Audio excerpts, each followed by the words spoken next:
성령 충만에 관한 이 부분들에 대한 말씀을 함께 나누기를 원합니다. 돌아가셨습니다만 통합 측의 총회장까지 하시고 또 중국 선교사로 오랫동안 사역하셨던 방지일 목사님이 계십니다. 2014년도 10년 전에 돌아가셨는데 그분이 천국 가시기 전에 쓴 글이 있는데 그 글에 이런 내용이 나옵니다. 본인은 매일 새벽 3시가 되면 일어나서 말씀을 읽었다 그럽니다. 어디에 있든지.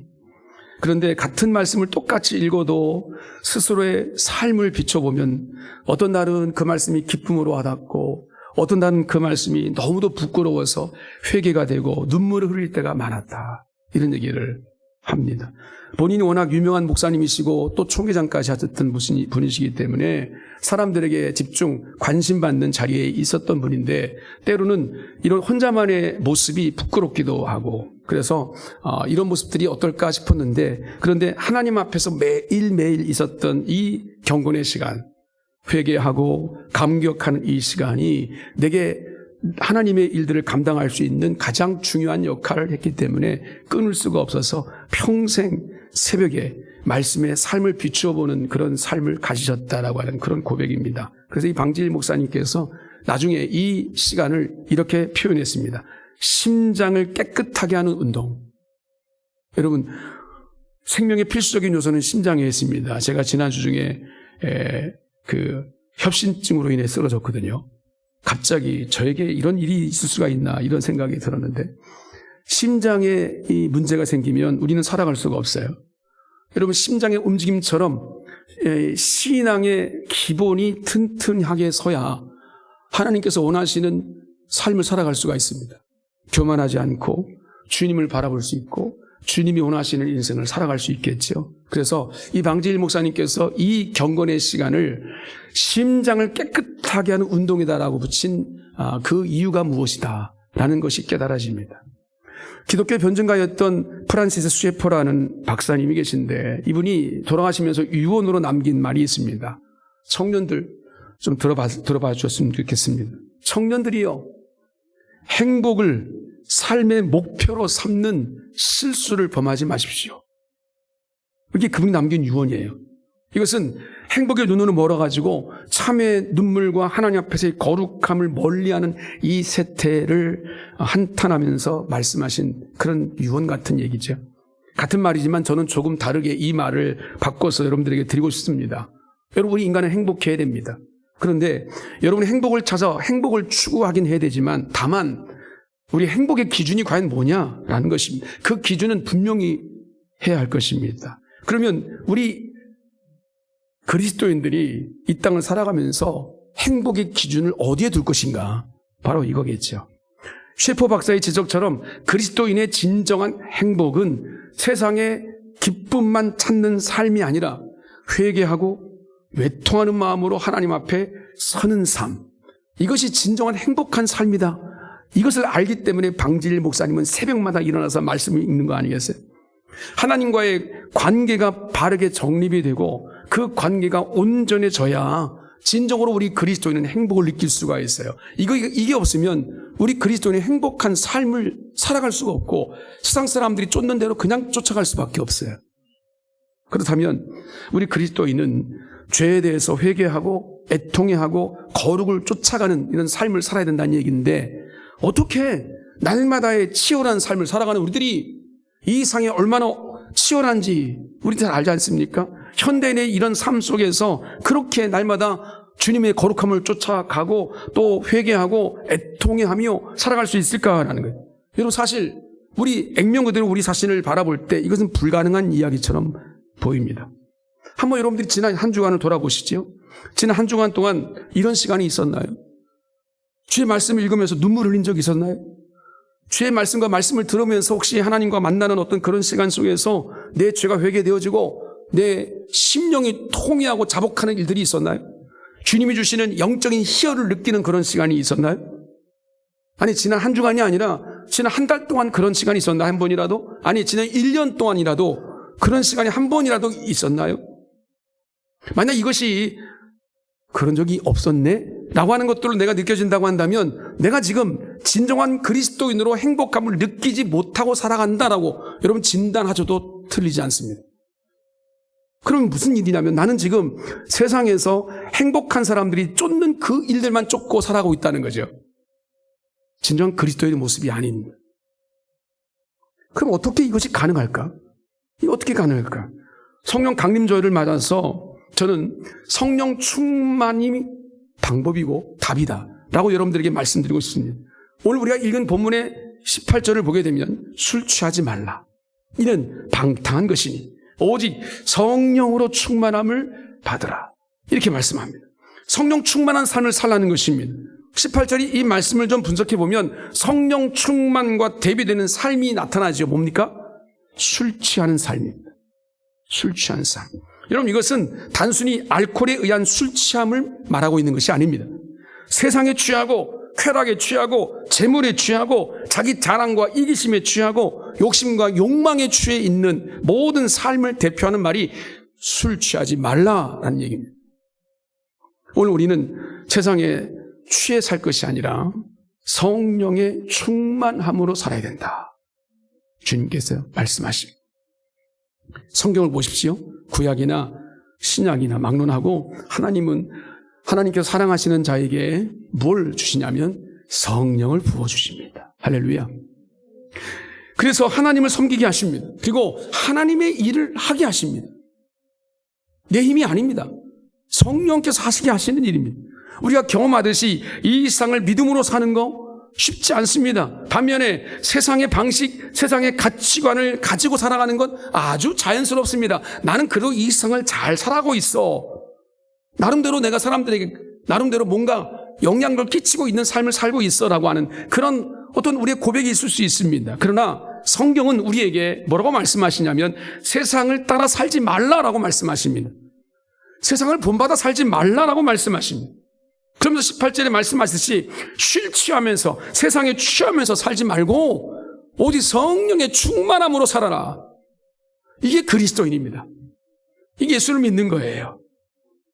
우리가 성령의 충만함을 받아야 할 이유가 여기에 있습니다. 성령의 충만함을 받으면 일단 우리의 마음이 달라집니다. 오늘 우리의 생각이 달라집니다. 세상을 향하던 마음이요, 물질을 향하던 마음이 주님을 향하게 되어 있습니다. 그래서 성령의 역사예요. 내 의지로 되는 게 아닙니다. 세상에 쾌락을 향하던 마음이 주님의 교회를 향하게 됩니다. 이것도 내 마음대로 되는 게 아닙니다. 성령이 역사하시면 가능한 겁니다. 세상에 가치를 두기보다는 하나님께 가치를 두는 일이 일어나게 됩니다. 이것도 내 힘으로 되는 게 아닙니다. 성령의 능력으로 되는 겁니다. 주님이 기뻐하시는 그 무언가를 생각하게 됩니다. 이것은 하나님이 기뻐하실 것 같다. 이것은 하나님이 영광 받으실 것 같다. 이 일이 그냥 이루어지는 게 아닙니다. 내 안에 성령께서 역사하시기 때문에 가능한 것. 이게 바로 성령 충만한 사람들의 모습이죠. 신앙생활의 중요한 것은 우리가 이 세상 사람이 세상의 사람이 아니라 성령의 사람이 돼야 한다는 것인데, 성령 충만은 여러분 우리로 하여금 예수님의 제자로 예수님의 사람으로 살아가게 하십니다. 오늘 우리가 성령을 받아서 성령과 연합된 삶을 그런 생활을 하게 되면 여러분 내가 성령의 사람이 됩니다. 그게 자랑거리가 아니라 내 안에 임재하신 것들 느끼고 그 기쁨과 하나님의 놀라운 사랑으로 주님이 원하시는 인생을 살아가게 된다는 거지요. 내 인생의 주인은 성령님이 되시고 그 성령님이 나를 지도하십니다. 그 성령님이 나를 보호하십니다. 그 성령님이 나를 인도해 주셔서 영적인 축복을 누리게 하는 거, 이게 바로 하나님께서 사랑하시는 성령 받은 자들의 모습입니다. 또 성령 충만한 사람들은 천국을 경험합니다. 로마서 14장 17절 자주 말씀드립니다만 하나님의 나라는 먹는 것과 마시는 것이 아니요 오직 성령 안에 있는 의와 평강과 실학이니라. 할렐루야. 하나님의 나라가 이렇다고 주님께서 말씀해 주셨잖아요. 내 삶 속에 의가 느껴집니다. 평강이 느껴집니다. 희락, 기쁨이 임하는 것입니다. 이게 바로 천국입니다. 어느 장소에 있든 이것은 변하지 않습니다. 그런데 이 평강과 희락, 기쁨이라는 것은 우리가 만들어내는 것이 아닙니다. 갖고 싶다고 가져질 수 있는 것이 아닙니다. 지난주에 세례를 받을 때 우리 이흥조 성도님께서 고백한 것처럼 주님 내 안에 기쁨을 달라고 하는 기도, 당연한 것이요. 내 힘으로 되는 게 아닙니다. 기뻐하고 싶지만 기뻐할 수가 없어요. 왜요? 성령이 내 안에 임재하셔야만 희락, 기쁨이 있는 거거든요. 하나님께서 성령 받은 자들에게 주시는 선물이 바로 희락, 기쁨이거든요. 여러분 주변에 예수 믿는 사람들이 혹시 있을 때 저 사람 예수를 잘 믿는데 괜히 웃고 다니고 실실 그냥 만나는 사람마다 그냥 막 인사하고 그런 사람이 혹시 있을 수 있어요. 저 사람 정신 반 좀 나갔나 봐. 그게 아니에요. 그 마음에 기쁨이 있기 때문에 그럴 수 있는 거예요. 내 마음에 희락이 있기 때문에 만나는 사람마다 할렐루야 할 수 있는 거고 주님을 사랑합니다. 주님께서 여러분 사랑하십니다라고 말할 수 있는 겁니다. 성령께서 임하시는 역사입니다. 또한 성령 충만하면 성결하고 거룩한 삶을 살게 되죠. 성령이 충만하면 죄와 타협하지 않고 세상에 끌려다니지 않습니다. 그래서 성결하고 거룩한 삶을 살아가도록 되어 있습니다. 왜? 성령이 우리를 그렇게 이끌어 가시거든요. 주님이 기뻐하시는 삶을 살아가게 되어 있다는 겁니다. 그러므로 여러분 예수 믿는 우리들은 다른 것 가지고 우리가 논쟁할 게 아니라 다른 것 가지고 애쓰고 노력할 것이 아니라 늘 기도할 때마다 주님 내게 성령 충만을 허락해 주옵소서. 성령 충만을 사모하며 살아야 될 줄로 믿습니다.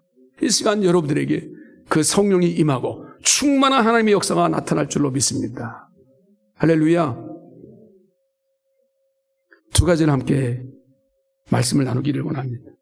그럼 어떻게 성령의 충만을 받을 수 있다는 것입니다. 어떻게? 사도행전 2장 38절을 보면 어떻게 성령이 우리 가운데 임하시는지에 대해서 주님께서 우리 가운데 말씀해 주십니다. 베드로가 이르되 너희가 회개하여 각각 예수 그리스도의 이름으로 세례를 받고 죄 사함을 받으라. 그리하면 성령의 선물을 받으리니. 아멘. 약속해 주셨잖아요. 이미 방법까지 가르쳐 주셨어요. 어떻게 하라고요? 회개하라. 회개하라는 겁니다. 성령 받는 첫 번째 비결은 뭡니까? 회개입니다. 회개로 번역된 이 헬라어가 메타노이아라는 이 단어인데 메타노이아라는 이 단어가 두 가지 단어가 합성되어 있어요. 바꾸다라는 동사와 생각이라는 이 명사가 합성된 거예요. 생각이 바뀌어지는 겁니다. 생각을 바꿔서 행동을 다르게 하는다. 이것이 메타노이아, 회개입니다. 회개는 생각을 바꾸어서 다르게 행동을 하는 겁니다. 우리 마음에 품고 있던 악한 생각, 악한 행동 등 주님이 원하시지 않는 삶이 우리 가운데 있다고 한다면 그것이 주님의 뜻을 깨달아서 주님이 원하시는 방향으로 선회하는 거죠. 돌이키는 거죠. 이것이 바로 회개입니다. 대표적인 인물을 하나 들어보라면 사도 바울 같은 사람입니다. 사도행전 9장을 읽어보면 당시 사울이라고 하는 이 사람은 주의 제자들에 대해서 위협과 살기가 등등했던 사람이라고 말씀합니다. 대제사장에 가서 다메섹 여러 회당에 가서 그 예수 믿는 사람들을 잡아올 수 있는 권한을 내게 주십시오라는 공문을 청하죠. 그리고 그곳으로 가서 예수를 따르는 사람들을 결박하고 예루살렘으로 잡아오려고 했었어요. 왜요? 예수 믿는 이 무리들은 이단들이다. 하나님을 거역하는 자들이다. 이렇게 생각했거든요. 9장 앞에 있는 7장과 8장을 보세요. 사울은 스데반 집사가 죽을 때 그 뒤에 배후 조종자로 나옵니다. 그리고 9장을 보면 여전히 위협과 살기가 등등해서 이번에는 멀리 다메섹에 있는 예수 믿는 사람들이 숨어있는 그곳에 가가지고 그 공회에 가가지고 그 모든 예수 믿는 사람들 잡아오도록 허락을 받아서 제 다메섹으로 갈 수 있도록 가다가 예수를 만난 거 아니겠습니까? 이런 강력한 예수의 빛을 보고 쓰러진 이 사울이 깨어나서 주님께 이렇게 고백합니다. 주님, 내가 무엇을 하리까?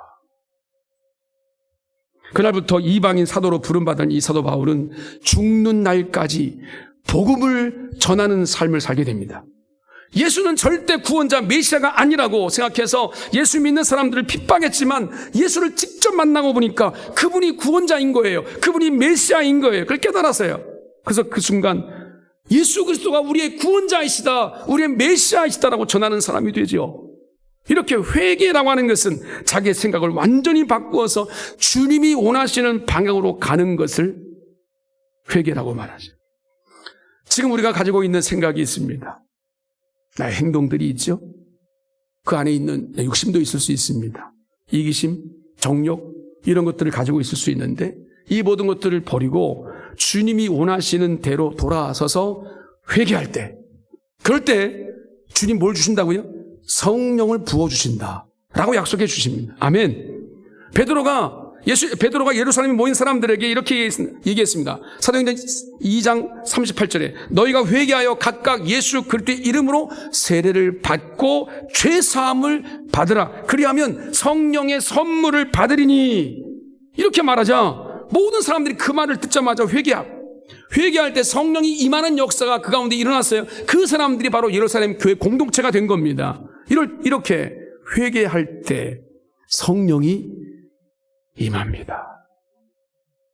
회개하고 안 하고는 내 자유예요. 그렇지만 회개하지 않고는 성령을 받을 수가 없어요. 왜냐하면 성령 거룩한 영이기 때문에 내 안에 있는 것을 돌이켜서 주님, 이 생각이 아닙니다. 이 삶의 모습이 아닙니다. 하나님이 원하시는 방법으로 나를 바꿔 주시옵소서라고 회개할 때 성령이 내 안에 임하시는 거죠.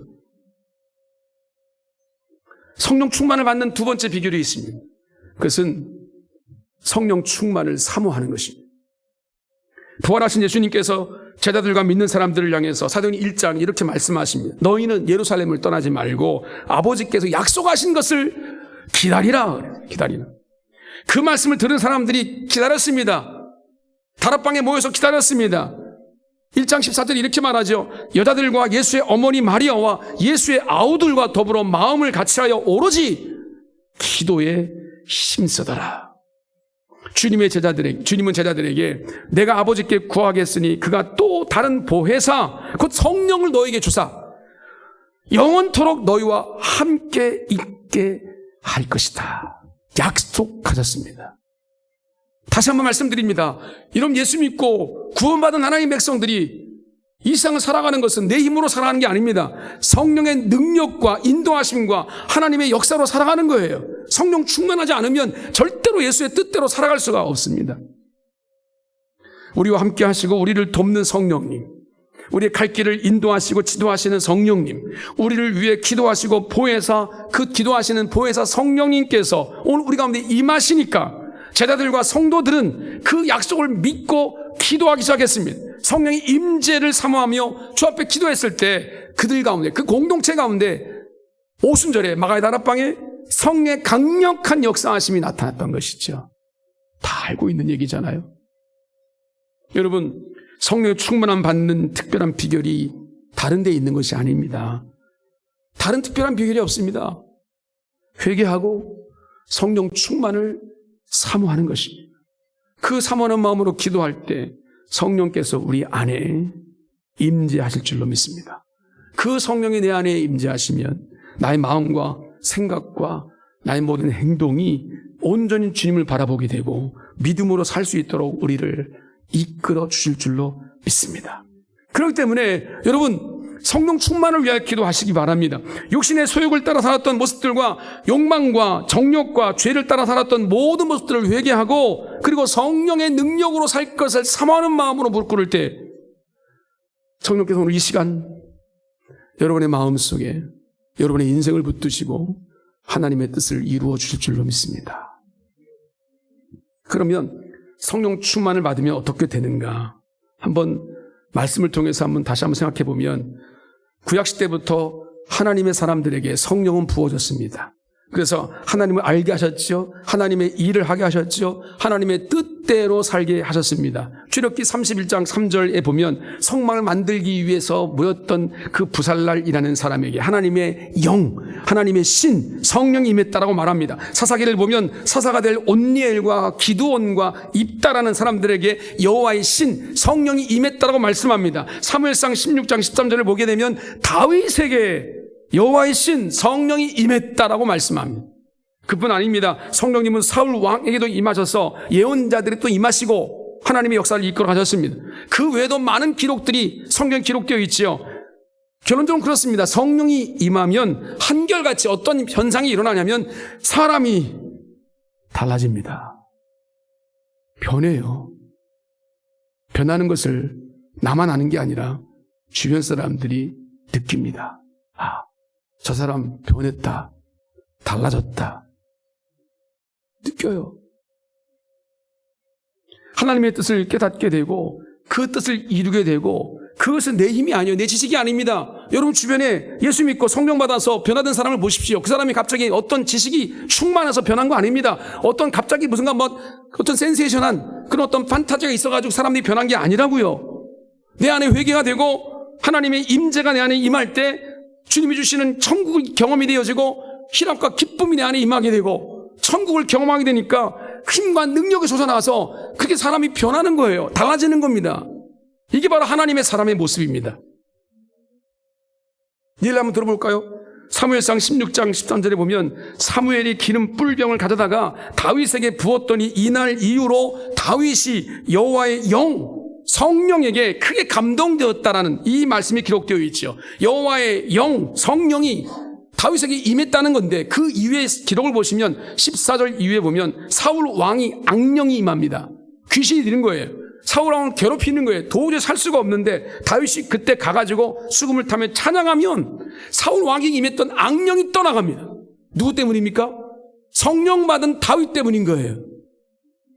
이렇게 성령 임한 사람들은 악령을 제어할 수 있는 능력이 우리 안에 있는 겁니다. 내 힘이 아니죠. 성령을 의지하는 우리의 믿음 때문이죠. 사도행전 4장을 보면 성령을 충만을 받은 제자들이 어떤 일에게 그들에게 임했는지 기록이 되어 있습니다. 그렇게 두려워 떨고 무서워 도망가고 싶었던 예수님의 제자들이 성령 충만을 경험하고 나니까 베드로 요한이 성전에 올라가다가 날 때부터 안진병이 된 사람들을 예수 이름으로 고쳐줍니다. 그가 일어났습니다. 그런 소식이 만방에 예루살렘에 퍼지니까 예수 이름이 높아지기 시작합니다. 그것을 두려워했던 제사장의 무리들과 관리들과 장로들과 서기관들이 베드로 요한을 부릅니다. 너 다시는 예수의 이름으로 아무 말도 하지 마. 입도 뻥끗하지 마. 예수의 옛자도 꺼내지 마. 너 그러면 너희들 죽일 거야. 위협하죠. 경고합니다. 그 말을 들었던 베드로와 요한이 옛날 같으면 예 알았습니다 하고 도망갔을 거예요. 어떻게 말합니까? 그들이 사도행전 4장 19절에 이렇게 말합니다. 베드로와 요한이 대답하여 이르되 하나님 앞에서 너희의 말을 듣는 것이 하나님 말씀을 듣는 것보다 옳은가 판단하라. 우리는 보고 들은 것을 말하지 아니할 수 없다. 할렐루야. 이렇게 변한다고요, 사람이. 성령이 충만하니 기적이 일어나는 겁니다. 성령이 충만하니 담대해지는 겁니다. 성령이 충만하니 용기가 생기는 겁니다. 성령이 충만하니까 진리가 진리라고 선포할 수 있는 겁니다. 이게 바로 성령 충만한 사람들의 모습이죠. 이렇게 성령 받으면 사람이 달라집니다. 여러분은 무슨 힘으로 신앙생활을 하십니까? 제가 늘 얘기하지만 인격적으로 신앙생활 하시는 분들 내려놓으셔야 됩니다. 지식으로 신앙생활 하시는 분들 위험합니다. 경험으로 신앙생활 하는 것도 위험합니다. 다 내려놓으십시오. 하나님의 사람들, 성령 충만한 사람들의 모습은 그게 아닙니다. 내 안에 계신 성령께서 역사하시는 거예요. 그 말씀대로 나는 순종하는 것밖에 없는 거예요. 그 안에 성령께서 내게 말씀하신 대로 한 걸음 한 걸음 전진해 가는 겁니다. 그렇게 성령 받으면 사람이 달라지는 겁니다. 겁이 가득했던 제자들이 용기가 나서 하나님의 말씀을 내가 듣는 이것이 당연하다고 선포했던 것처럼 성령 받은 사람은 그런 능력이 생기죠. 하나님을 위해서 주님 앞 헌신을 결단하게 됩니다. 하나님의 사람들이 살아가는 방법이 무엇일까? 이 시간 성령 강림절에 한번 여러분들이 깊이 생각해 보십시오. 하나님의 사람은 성령 받고 성령에 의해서 성령을 위해 살아가는 것입니다. 이게 예수 믿는 사람이에요. 내 힘이 아닙니다. 내 지식이 아니라고요. 내 경험이 아닙니다. 내 힘이나 내 지식이나 내 경험을 가지고는 어떠한 일도 일어날 수 없습니다. 이 일이 일어나 봐야 여러분 계속 꼬입니다. 그 일은 결국 사람의 힘이기 때문에 결국 사람을 아프게 합니다. 사람의 마음을 갈라놓습니다. 사단의 종노릇밖에 할 수 있는 것이 없습니다. 그러나 성령께 내 안에 임하실 때 성령을 의지하고 순종할 때 하나님은 역사하십니다. 제가 평생 신앙생활 하면서 가장 성령 충만했던 첫 번째 경험이 1992년에 있었습니다. 아직도 기억이 또렷합니다. 1992년 7월 청년의 여름 수련회, 제가 모교회 청파교회에서 전도사로 이제 헌신하고 있을 때 제가 청년회 담당을 했어요. 청년들이 좀 많았는데 그 청년들을 가지고 내가 이제 이제 30 된 그 나이에 이 청년들을 내가 뭘 어떻게 할 수 있을까? 용기가 생기지 않는 거예요. 도대체 어떻게 해야 될지를 모르겠는 거예요. 할 수 있는 일이라고 하는 것은 기도에 올라가가지고 금식하며 기도하는 것밖에 없었어요. 주님 도와달라고. 내 힘으로는 도저히 이 청년들이 이끌어가고 하나님의 은혜 안에 저들을 변화시킬 수가 없습니다. 정말 철저하게 주님만 의지하고 울었어요. 도와달라고 하나님. 주님 도와달라고. 수련회가 시작됐습니다. 제가 무슨 말씀을 전해야 되는지 알 수 없지만 하나님께서 성령의 역사하심으로 청년들을 변화시켜 주셔서 아직도 기억나는 것이 그날 비가 와서 우리 거리 전도를 하기로 충주 거리에 나가도 저리 거리 전도를 하기로 돼 있는데 비가 옥수같이 와. 비가 오는데도 비를 맞으면서 청년들이 주의 이름을 찬양하고 전도를 하는 그런 기억이 아직도 떠올라요. 제가 느낀 거예요. 아, 이것은 인간의 힘이 아니다. 내 힘이 아닙니다. 이 모든 청년들이 그렇게 소극적이던 청년들이 저렇게 주 앞에 적극적으로 나가서 찬양하고 예수 그리스도를 선포할 수 있는 것은 내 힘이 아니, 내 능력이 아니, 주의 성령께서 그렇게 하시는구나. 여러분, 내가 가지고 있는 모든 목의 힘을 뺀다라고 하는 얘기가 그런 거 아닙니까? 내가 가지고 있는 지식, 경험, 모든 가지고 있는 환경들, 이런 것들을 다 내려놓아야 됩니다. 목사면 어떻다고요? 장로면 어떻다고? 권사가 어떻다고요? 그런 것들이 뭐가 그렇게 중요합니까? 우리가 교회에서 몇 년을 봉사한 것이 뭐가 그렇게 중요합니까? 내 안에 목의 힘을 뺄 때 하나님은 역사하시게 되어 있는 거예요. 주의 성령께서 역사하시게 되어 있는 거라고요. 그 하나님을 찾을 때 주님 우리를 도와주실 줄로 믿습니다. 지식의 힘이 아닙니다. 세상의 지위나 권세의 힘이 아닙니다. 물질의 힘이 아닙니다. 모든 것을 다 내려놓고 오직 나의 힘이 되신 여호와 하나님 앞에 내 앞에 모든 놓여있는 문제들을 내어놓을 때 주님은 우리의 갈망함을 받으시고 성령을 부어주셔서 주님의 뜻을 이루어 가게 하실 줄로 믿습니다. 주님은 회개하는 사람에게 성령 충만을 사모하는 사람들에게 성령을 부어주십니다. 여러분, 이것이 진리처럼 하나님이 주신 말씀처럼 마음속에 담으십시오. 하나님은 회개할 때 성령을 부어주신다. 사모함을 가지고 있는 자에게 성령을 부어주신다. 또 한 가지, 성령 충만이 아니면 나는 예수의 제자로 살아갈 수가 없다. 여러분, 이것은 성경에서 누누이 강조하고 있는 진리입니다. 여러분이 신앙생활 하면서 왜 나는 맥이 없는 신앙생활 하는가? 나는 신앙생활 그렇게 오래 했는데도 왜 이렇게 변화가 없는가? 나는 은혜가 없는가? 나는 왜 하나님께 헌신하는 마음이 없는가? 나는 왜 소명이 없는가? 왜 그렇겠습니까? 우리 자신이 나의 힘을 의지하기 때문입니다. 성령님을 의지하지 않기 때문입니다. 오늘 이 시간 우리의 모습을 주 앞에 그대로 내려오십시다. 성령이 임하면 무기력했던 사람이 열정의 사람으로 바뀝니다. 성령이 임하면 우리가 기대하지 못했던 놀라운 일들이 벌어질 줄로 믿습니다. 성령이 임하면 하나님이 약속하신 가장 좋은 일들이 우리 가운데 일어날 줄로 믿습니다. 할렐루야. 그러니까 여러분, 우리가 이 어려운 세상을 살아가기 위해서, 특히 이 어두운 세상을 살아가는 그리스도로 살아가기 위해서 죄악 가운데 물들지 않고 하나님을 위해서, 교회 공동체를 위해서, 이웃과 모든 지역사회와 또 열방을 위해서 살아갈 수 있는 그 비결은 단 한 가지입니다.